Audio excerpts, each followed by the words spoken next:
This is the essay of a poor first-time student that got into Columbia. A 79-year-old woman approached me as I was unloading the truck.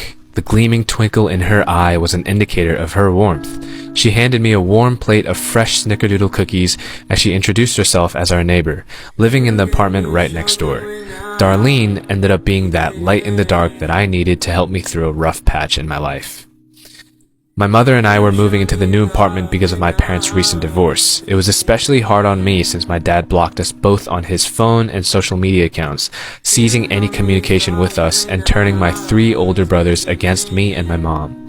It was like I had lost a whole support system in one day.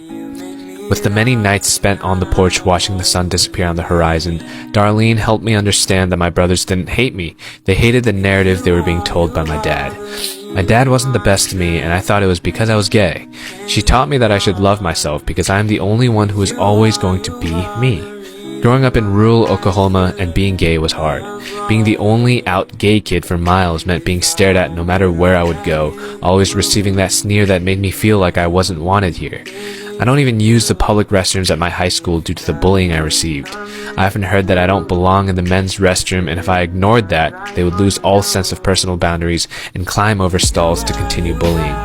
I only knew this one perspective, and I felt compelled to fit into this category. I felt like I couldn't express myself. I couldn't do the things I wanted to do because they could be seen as too girly. I felt that I had to fill in these shoes left by my brothers by being a country boy who gets all rough and dirty instead of being able to do feminine things like getting my nails done or going shopping. I felt as though I would never find myself.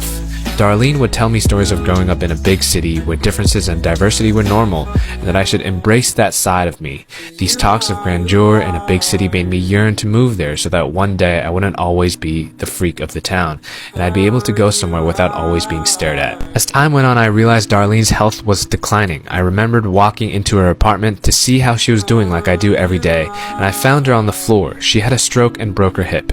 Recovery was hard for her, and her daughters thought it would be best for her to be cared for in a nursing home. One night, as she was crying to me, she told me that she would rather be dead in a nursing home. Darlene has always been that rock for me when I needed her, and I was now presented with the opportunity to support her. I decided I would become her caregiver. So unfortunately, the 3-minute timer is up, so follow for part 2 where I'll finish the rest of this essay.